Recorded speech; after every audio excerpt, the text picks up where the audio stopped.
నటుడు మధుబాబు మన తెలుగు అబ్బాయి మంగమ్మ గారి మనవరాలు సీరియల్లో సాకేత్ క్యారెక్టర్తో ఎంతోమంది అభిమానుల్ని సంపాదించుకున్నారు. జీ తెలుగులో టెలికాస్ట్ అయిన ఈ సీరియల్ సూపర్ సక్సెస్ అయింది. ఇక ఆ తర్వాత ఈటీవీలో అభిషేకం సీరియల్లో హరి క్యారెక్టర్లో యాక్ట్ చేశాడు. రెండు సీరియల్స్తో కూడా విపరీతమైన ఫ్యాన్ బేస్ని సంపాదించుకున్నాడు. ఆ తర్వాత మూవీస్లో ఆఫర్స్ని అందుకొని మూవీస్లో కూడా యాక్ట్ చేశాడు. షోస్లో కూడా పార్టిసిపేట్ చేశాడు. మధుబాబు రీసెంట్గా డీలో కూడా పార్టిసిపేట్ చేశాడు.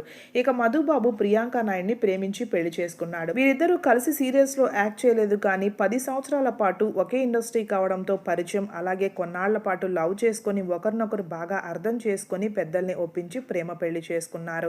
2020లో అంగరంగ వైభవంగా జరిగింది వీరి పెళ్లి. అలాగే 2 ఇయర్స్ బ్యాక్ ఓ పాప పుట్టింది. ప్రస్తుతం వీరిద్దరూ హ్యాపీగా ఉన్నారనుకున్నారు, కానీ ఇప్పుడు నెటిజన్స్కి ఫ్యాన్స్కి షాక్ ఇచ్చారు. ప్రియాంక నాయుడు మధుబాబు కొద్ది రోజులుగా దూరంగా ఉంటున్నట్లుగా తెలుస్తుంది. వారి సోషల్ మీడియా అకౌంట్స్లో ఒకరినొకరు అన్ఫాలో చేసుకోవడమే కాదు, ప్రియాంక నాయుడు మధుబాబుతో ఉన్న ఫొటోస్ అన్నింటినీ కూడా డిలీట్ చేయడంతో వీరిద్దరి డివోర్స్ న్యూస్ బయటకు వచ్చింది. అలాగే రీసెంట్గానే వారి ముద్దుల కూతురు జాబిల్లి బర్త్డేని ప్రియాంక నాయుడు ఒంటరిగా సెలబ్రేట్ చేసింది. మధుబాబు పాప పుట్టినప్పటి ఓ ఫోటోతో ఎమోషనల్ పోస్ట్తో విషెస్ని అందించాడు.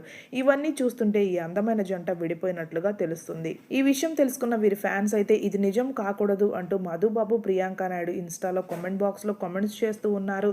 ఏమైంది మీ ఇద్దరు ఎందుకు ఇలా విడివిడిగా పాప బర్త్డేని సెలబ్రేట్ చేశారు, ఫొటోస్ని ఎందుకు డిలీట్ చేశారు అంటూ.